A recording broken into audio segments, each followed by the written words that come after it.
Hi, my name is Manetta Panov, and we are covering the 11th portion.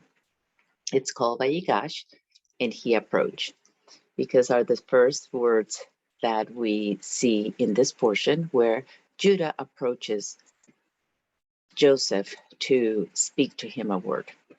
So 11, what does 11 mean? 11 represents a number of transition between 10, which would be the number of divine order or a group or a congregation. They call it a minyan in Hebrew, and 12, which would be the number of perfect government, order, organization. And we'll talk a little more about that in next week's on the 12 portion. But that number 11 reminds me of the Israelites leaving Egypt after the 10 plagues. The Israelites are supposed to travel for 11 days and transitioning from slavery to freedom to the promised land, where the 12 tribes are going to settle and the governmental order of the land would take place. Well, that 11, and we know by the report of the spies, the 10 spies, that those 11 days end up being 40 years.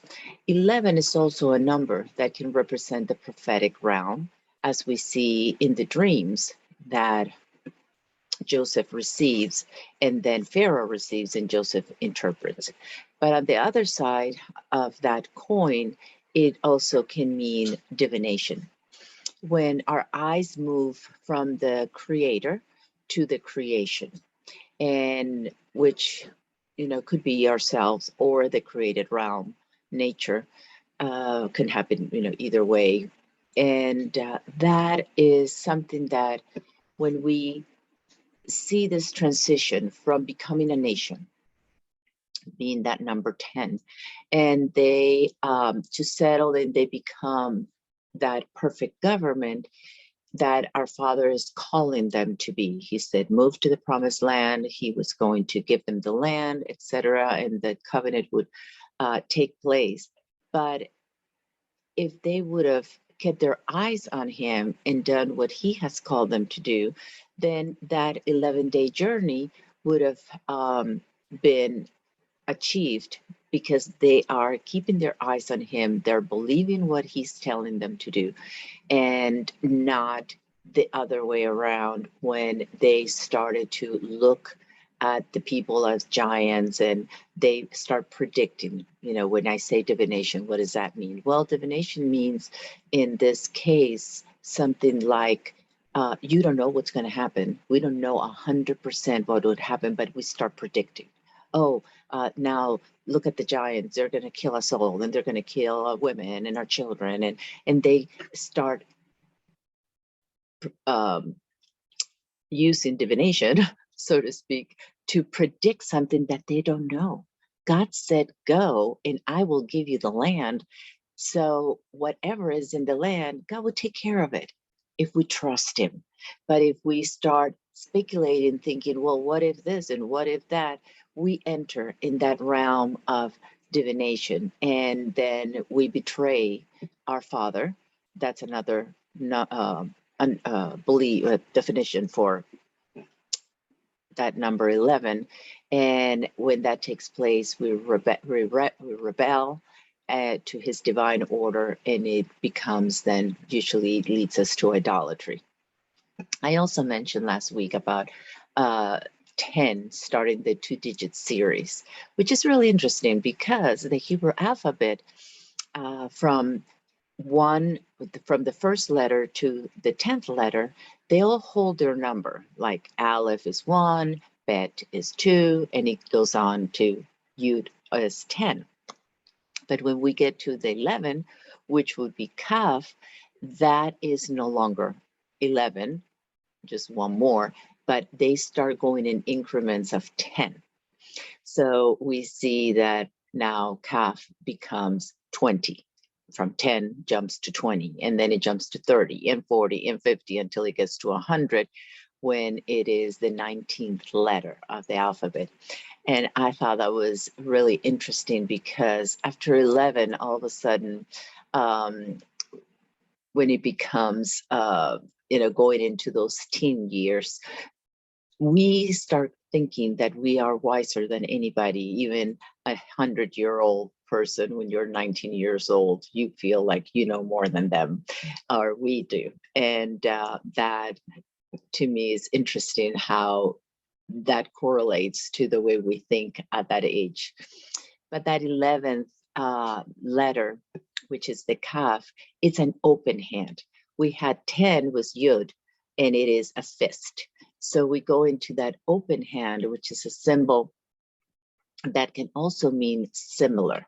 So, is the prophetic could be taken as similar to divination, depending on where our eyes are fixed on. If it's the prophetic word of God, obviously it would be a positive open hand. We are receiving the way we receive, and we would eventually discern what's coming in or what we are giving out. But if we turn that into a negative, and we believe in coming up with what the end result would be, which would be divination, then and he tells us not to look for anybody that would tell us what our future is going to be. Because of that, the pitfall of what that could be. And like I said, it can become betrayal, rebellion, and eventually idolatry, which will be a down spiral for us. Only the Father knows the complete picture. We are finite minded, and whether it is our feeble and weak understanding of what could be, what the Father is showing us, or what we are experiencing, we don't have the full picture. He does. So even when we don't understand what he's showing us or what he's calling us to do, if he doesn't give us that full picture, we are better off following what he says than trying to figure it out ourselves.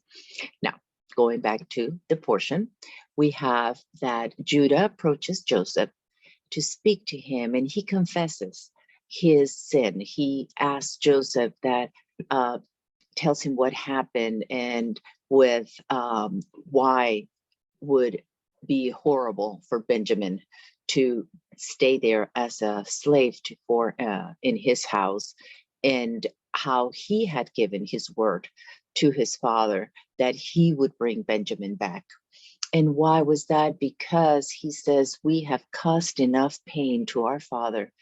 And he doesn't know, Judah doesn't know that Joseph knows exactly what he's talking about. And Joseph is holding back his emotions, and he's telling him, we can't cause our father any more pain. And his soul is bound to the soul of his son, Benjamin, and that would be the end of our father. So I thought it would be an interesting way to apply that to our lives. What does that mean to me? If I change the meaning of the names in that narrative to, instead of their name, what is the meaning? So just reviewing a little, we're talking about Judah. Judah is the fourth son of Israel. He is that number 4 is the number of authority where the government resides. It also means I will praise Yehovah is an act of thanksgiving. Then we have Joseph, which he is the 11th son of Israel. It is a number of transition, as I mentioned before, discernment, prophecy, and it means may Jehovah increase, or he adds. And he is the one that takes a responsibility to be the light to the nations. And since he is the one that is sent to Egypt, to the nations, to bring salvation from the famine to all the world, he is in that prime place to be able to be a light and bring those that are far in, close in. So then we have Benjamin, who is the 12th son of Israel, the number of the perfect government, and will reside from the line of Judah, that government on his shoulders, as the meaning of his name is the son of the right hand. And we know that is Yeshua, our Messiah. So this is how the narrative will sound like if we change those names. I will praise Jehovah. With thanksgiving, I approach Jehovah, who will increase or add. I will confess my sin.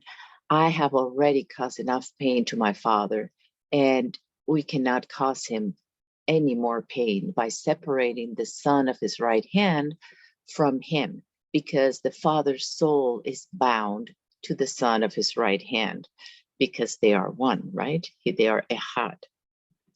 We see then that what caused all this turmoil in the lives of those 11 brothers, and in Joseph, as he's sent over to Egypt by God, they think they did it because they lied, and lies tend to create that.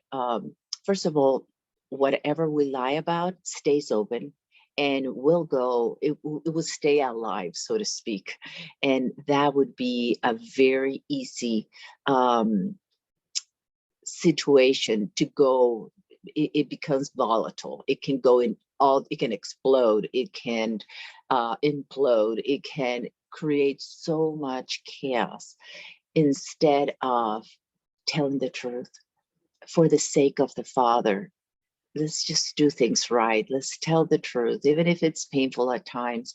It is better than creating this vortex kind of a situation where you don't know how it's going to end, and if it's going to suck you in or it's going to push you out, and it's going to create all kinds of other situations in which you're going to have to lie to cover the other lie. And it's like an ending story, which creates so much toxicity in our brains. So another interesting factor about the 11th and the 12th is that of the sons of Israel is that they are the sons, the children of Rachel. Rachel means lamb. So we see how that 11 sons may Jehovah increase or add is the one that will add in the nations and increase Israel, as we see in Ezekiel 37:15-23. That happens to be the portion for the Haftorah, for the prophets. And it says, the word of the Lord came again to me, saying, now you, son of man, take for yourself one stick and write on it for Judah and for the sons of Israel, his companions. Then take another stick and write on it for Joseph, the stick of Ephraim, and all the house of Israel, his companions. Then put them together for yourself, one to another, into one stick, so that they may become one in your hand. And when the sons of your people speak to you, saying, will you not declare to us what you mean by these? Say to them, this is what the Lord your God, Jehovah, says.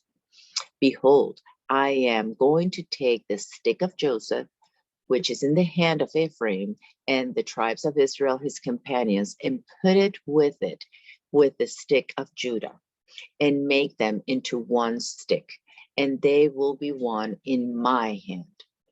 The sticks on which you write will be in your hand before their eyes, and they will say, and you will say to them, this is what the Lord God says. Behold, I am going to take the sons of Israel from among the nations where they have gone, and I will gather them from every side and bring them into their own land. And I will make them one nation in the land of the mountains of Israel, and one king will be king for all of them. And they will no longer be two nations, and no longer be divided into two kingdoms. They will no longer defile themselves with their idols. So we see how we take our eyes off and we fall into idolatry, and with their detestable things, and with any of their offenses. But I will rescue them from their dwell in places in which they have sinned and will cleanse them. And they will be my people, and I will be their God. So we see that Judah is the one that stays in the land. And it is prophesied by Nahum in 1:15, behold, on the mountains, the feet of him who brings good news, who announces peace. So we know from Judah comes the scepter, the government that will be on his shoulder. That's Messiah. He is the Prince of Peace. Celebrate your feast, Judah. Pay your vows, for never again will the wicked one pass through you. He is eliminated completely. This reminds me of the parable of the prodigal son, in which the older son stays home and serves the father. So Judah is the one that stays behind, and he is the one that has kept the commandments and have continued the feast and have paid their vows. The vows were always paid during feast days. So if you are paying your vows, whatever you vow to God that you would do, then you would have to go to the Jerusalem and go during the feasts and pay your vows. So he's saying Judah, in this prophecy, Judah has and will be a faithful son. He will stay and he will hold on to what has been given, what has been passed down, is that baton that has been passed on, and they will keep it. So at any given moment, it can be passed on to the next generation. I heard this teaching from Ari Abramovitz, and he was talking about how in Hebrew, the word for exile is gula, G-U-L-A. And gula, if you add the word E to it, it would say geula, G-E-U-L-A, means redemption. And the only difference is that vowel there, which is an aleph. And aleph is the first letter of the alphabet, and it stands for God. So where aleph is added, there is an element of God being added to that concept, to that word. And that will help us understand something that he also tells us in scripture, that he never leaves us nor forsake us. And when we go out in exile, when we are away from him, he's there with us. That whole concept that there is a place in this universe that we're being separated from him is impossible, because he holds the whole universe in his hand. He is everywhere. He's from the beginning, from the end. He is infinite. He is omnipresent. He's everywhere. Even David says, if I go to Sheol, to the grave, you are there. So there's not a place that God is not present. Otherwise, he couldn't be omnipresent, right? So with that said, this whole, even through the language, you get glimpses of him telling us, I'm always there with you, and you may not see me, because the aleph is a silent letter, and that's why it's given to him as number one, first of all, and two, it's unspeakable. It's hard to speak that his name or who he is. How do you put it in words? How do you express with our finite mind and understanding and language? How can you express an infinite God, right? So, but with that said, he also is saying with that, sometimes I'm hidden. Sometimes you think you don't see me and you think I'm not there. I'm always there. So when he reveals himself in that geula, we can see in redemption, he will show who he is, and we will know that he has always been there for us. So he brings us out of exile, and he redeems us, and he is always with us. And now going back to Joseph, and his brothers, there is something about this whole relationship that, we already addressed the lies, but how do we deal with that? How do we deal with, we're not the ones lying when people are lying to us and they're hurting us with those lies, and there is nothing we really can do. about it. Sometimes we don't even know they're lying to us, and until that lie is exposed, like is the case of Jacob. Jacob, Israel, in this moment all along, he's been thinking that a beast devoured his son because he got that coat, that multicolored coat with blood. He thought that was the blood of his son. So all these years, he's been living that lie, just suffering and grieving for something that wasn't even true. And all of a sudden, it's revealed to him that Joseph is alive. So here he realizes, what? My son is alive? And obviously the joy of knowing that he's alive compensates everything and overshadows everything else. But at the same time, how do we deal with that pain? How do we deal with all those years that he was deprived from the life of his son being in his life, and by thinking what had happened to him, which wasn't true, and then all the lies that those brothers had to probably they have gone through over in their minds. And we know that because the first thing that happens to them when they face Joseph and he is very harsh with them, immediately is like, oh, and they found that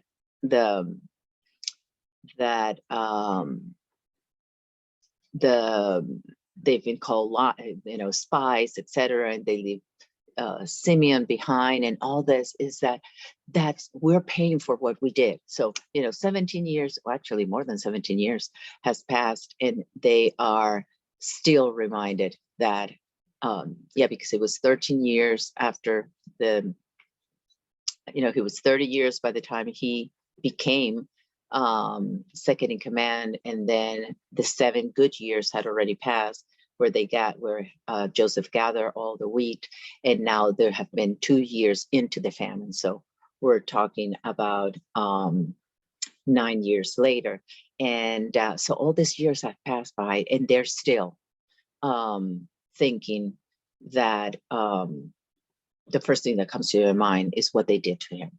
We're paying for what we did to him. So we know that has been tormenting them. It's not like they forgot, oh yeah, what happened then? Oh, I totally forgot about that. No, it was very present in their mind. So we see that happening. And at the same time, how many times we face situation, that's from his point of view. So now let's put ourselves in the shoes of his brothers. So here we have these 10 brothers. They are the sons of the unloved wife, because he has the loved wife, which is Rachel. And even when Jacob is talking about his son, when they want to take Benjamin, he's saying, because are you going to take the son of my wife? And for those sons that are hearing this, it's like, do you forget that you do have a wife, that our mother is your wife too, and that this is not your only son, that you have 10 sons that you're talking to right now? So we see that, and it must have been very hard for them to live with that. They definitely had a chip on their shoulder because of it, and the jealousy that nourished in their hearts, which it wasn't their fault. He from the get-go is showing that favoritism and that preference, and then he gives his coat to his favorite son, and that just increases more the hatred, to the point that they couldn't even speak to Joseph in a civil manner. It says, how many times that has been the case for us in situations in our families, in our communities, or in our jobs. We have something like that going on with someone, a family member or a friend or somebody in the community or a coworker, that we can't even speak in a civil manner with them because we are so angry at that person, or jealous or envious, or whatever the situation is. That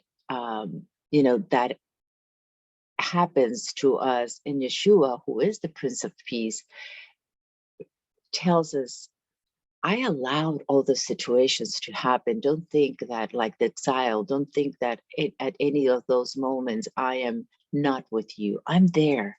And there's something I'm trying to teach you. I'm trying to teach them. There's always something that he's working behind the scenes until he reveals what it is. But in the meantime, he is dealing with our hearts, with their hearts.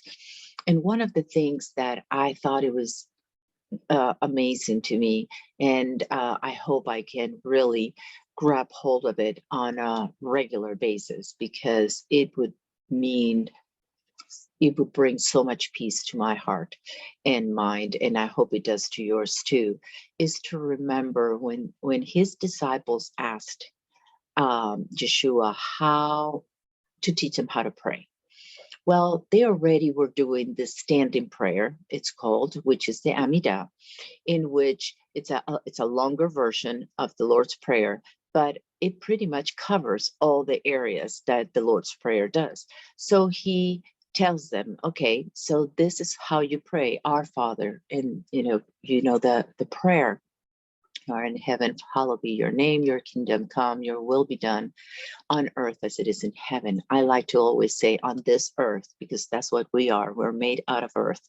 So not just my vessel, but all the vessels, my family, my loved ones, my friends. I actually pray for all the vessels in the world, every earthly vessel that are on this planet, as it is in heaven. And then he says, give us today our daily bread, and forgive us our trespasses as we forgive those who trespass against us. So this brings me back to how the portion starts when Judah goes to Joseph and confesses his sin. You know, we did this. This was wrong. He doesn't really acknowledge that. What he acknowledges there is that they have seen the pain that losing Joseph, his son, Jacob losing one of his sons has cost him. And if they take this last son that he has, his youngest son, that would break his heart and bring him to the grave. So, and they can't cause him any more pain. So they're not saying openly we caused that, but pretty much that's what they're saying. So they can cause him any more pain. So when we get to that point of asking for forgiveness, there's so many times, let's say somebody did something to you that it was not your fault. There was no fault of your own. That person had a problem, a chip on their shoulder, and they just took it on you. But whatever that person did has hurt you. Well, whether it is our fault or not, we probably reacted or have accumulated, because of the pain, some emotions and probably some hatred or some kind of negative emotion towards that person that hurt us.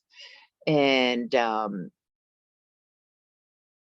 we might have even sinned in the process of dealing with that pain, by the way we talked about that person, and the way we talked to others about that person, the way we told the story, etc. So regardless of what happened, he's saying to them, if you pray this every day, and it's actually a Jewish tradition that they would every night before going to bed, they pray that they will ask for forgiveness for anything they've done wrong that day, and they pray to, and they also forgive those that have done anything wrong to them, as this prayer, this part of the prayer, the Lord's Prayer covers, so that there is nothing holding. It's not, you don't give a place for any growth, because that little seed, that bitterness, that pain, that unforgiveness is going to grow into a tree. And it is so much easier to not even plant it, not even put it on the ground and cover it, but expose it and just get rid of that seed immediately, than having to deal and uproot something that probably would become a large tree if we let it. So it's important that when we read that, it says, forgive us our sins as we forgive them. So that word as, A-S, will help us remember that we're asking for forgiveness, but if I'm not willing to forgive, it is attached. So that means that I won't be forgiven if I don't forgive. Do we have another scripture somewhere that will confirm that? Because, it takes two witnesses to confirm a matter. And we do. We see in Mark 11, 25 and 26 that Yeshua says this. And he says, and whenever you stand praying, which is the Amidah, it's called the standing prayer, forgive if you have anything against anyone, so that your Father who is in heaven will also forgive you for your offenses. So he's very clear here. He doesn't say, well, you forgive those that could be forgiven, but you just hold that unforgiveness to anybody that doesn't deserve it or hasn't asked you to forgive them. Or he doesn't say any of that. All he says is forgive anything, good, bad, not so good, not so bad, anything against anyone, so that your Father will forgive you your offenses. But if you do not forgive, he continues, neither will your Father who is in heaven forgive your offenses. So it's not, well, that's not my fault. I didn't do anything. That's their problem. And I'm letting them have it. No, it is connected to you.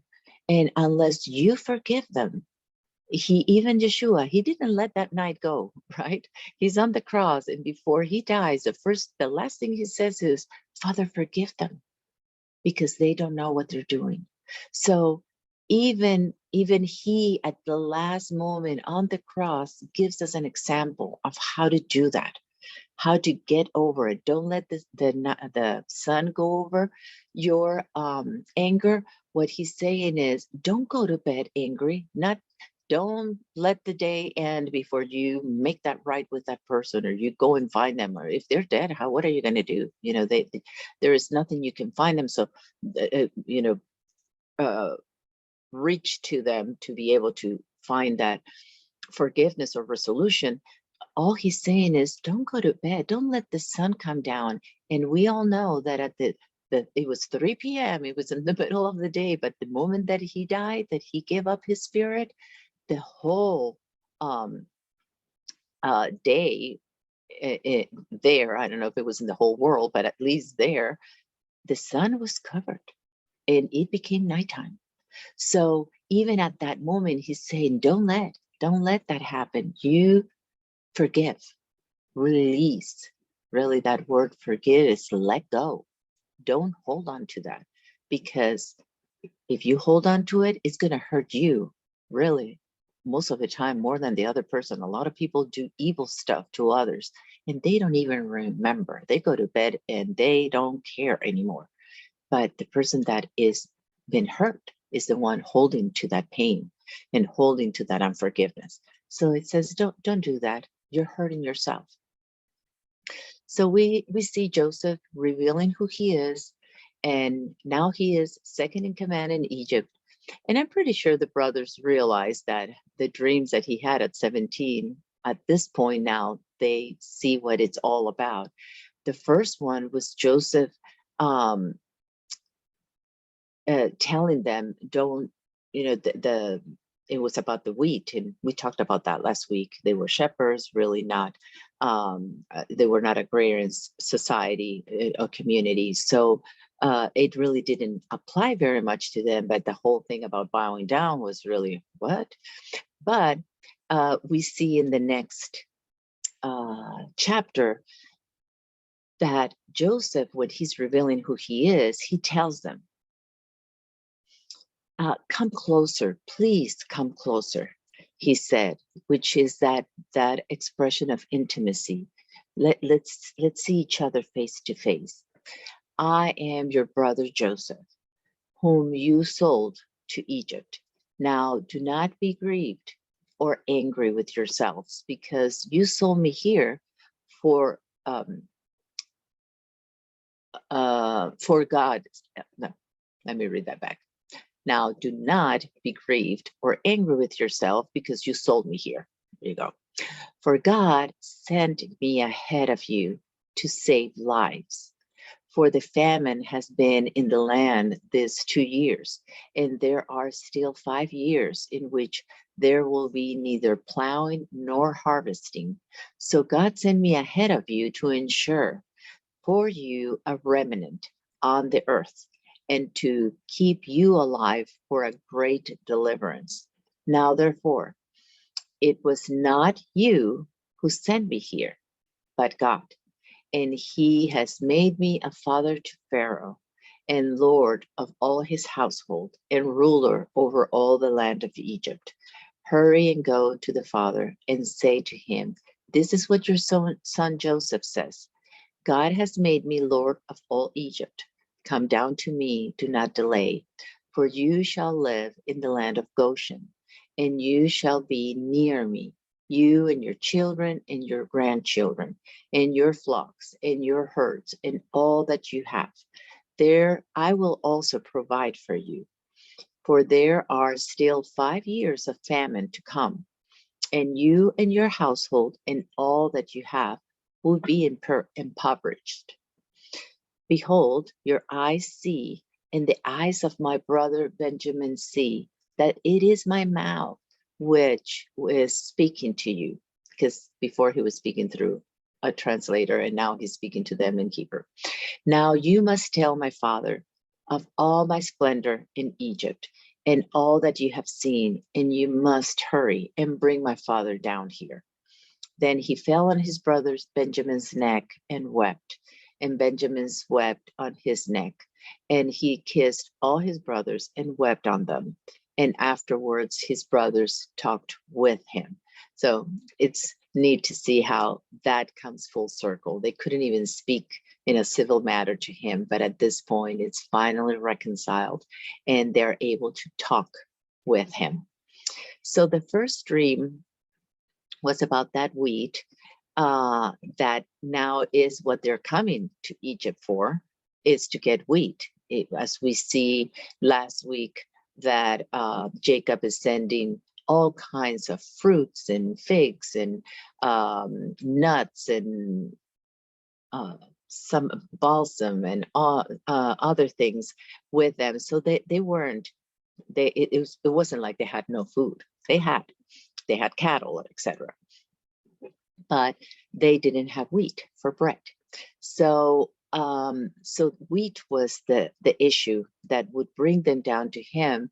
And that bowing down, besides being obviously prophetic, because they bow down to him thinking that he is some kind of pharaoh in the land, as they told their father, an authority figure in the land. Really, that is what's happening. It's just that Joseph Bundle stands up because he's the only one that's having wheat in the world. So it's, he's the one in authority over the wheat, pretty much is what that dream meant. And then the second, where he says the sun, the moon, and the stars, which really represent government, right? In day 4, and in authority also. He's and he sees his whole family bowing down. He's really not saying that, his father, your mother, and all your brothers are going to be bowing down, but he is more like that. This dream is really saying, I'm the one who's going to be in the government. I'm going to be the one in authority by which not just you, but everybody is going to come. People from other countries are going to come and bow to the authority that I have over the the helping for that famine not to kill everyone, to save everyone for those years of famine. And we see that he brings them in, or God, brings this all out in the surface after the 2 years that it has happened, and they still have 5 more. So 5 is a number of grace. And what have we learned from this amazing grace, right? That we are learning in this portion, that our Father gives us dreams and visions to prepare us for what is to come. And whether we understand it at the moment or not, like they didn't when Joseph first mentioned it, or even Pharaoh doesn't understand his when he's telling Joseph for him to interpret it, it's important that we shouldn't be afraid and we should wait, because if God is giving us a dream, is so that he can reveal his plan when is necessary, when it has to come to pass. A lot of times will take years before it comes to pass. So we don't need to worry about that happening tomorrow. And that he not only is going to take care of us, but he's going to take care of our families. He said, you believe and you and your house will be saved. So he will take care of those that we love too. And that he will prepare a place for us to dwell, like he placed them in Goshen, the best place in the land of Egypt. So even when we are out in exile, when we're not in the promised land, he will prepare the best place possible for us to be.